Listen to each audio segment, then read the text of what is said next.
आनंद हा मानसिक असतो. तो बाह्य गोष्टीत न शोधता स्वतःच्या मनात शोधा. प्रत्येक व्यक्तीची आनंदाची परिभाषा वेगळी असते. त्याचा आदर करा. जीवनात येणाऱ्या लहान सहान गोष्टीतून आनंद शोधण्याचा प्रयत्न करा. सतत ताणाखाली राहून मानसिक संतुलन ढळू देऊ नका.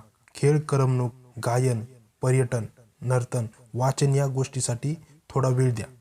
तुमच्याकडे जे आहे त्यावर संतुष्ट राहा, कारण सगळ्याच गोष्टी आपल्या मनाप्रमाणे घडत नसतात. आयुष्यात दुःख, त्रास होतच असतो. त्याचे प्रमाण कमी कसे करायचे यावर उपाय शोधून काढा. भविष्यात काय होणार याची काळजी करत बसण्यापेक्षा आजचं वर्तमान बिघडू देऊ नका. आपल्या दुःखाला मोठं न समजता दुसऱ्याचे दुःख जाणून घेण्याचा प्रयत्न करा. आपोआप तुमचे दुःख कमी होईल. इतरांशी आपली तुलना करत किंवा बरोबरी करत नशिबाला दोष देण्यापेक्षा स्वतःला भाग्यवान समजून जीवनाचा आनंद घ्या.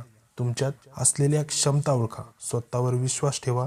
परिणामांची चिंता न करता जे कराल ते कार्यक्षमतेने, मेहनतीने आणि आनंदाने करा. ज्या गोष्टी आवडत नाहीत त्याकडे दुर्लक्ष करा. दुसऱ्यांच्या आनंदाने आनंदी व्हा. आपल्या आयुष्यात होणाऱ्या चांगल्या वाईट घटनांसाठी दुसऱ्यांना जबाबदार धरू नका. जीवनात आलेल्या आनंदी क्षणाला नेहमी आठवत राहा. कुटुंबातील माणसं, नातेवाईक, मित्रमंडळी यांच्याबरोबर चांगले संबंध ठेवा. हा जर व्हिडिओ आवडला असेल तर लाईक करा, शेअर करा आणि ऋषी मराठी या चॅनलला सबस्क्राईब करा. धन्यवाद.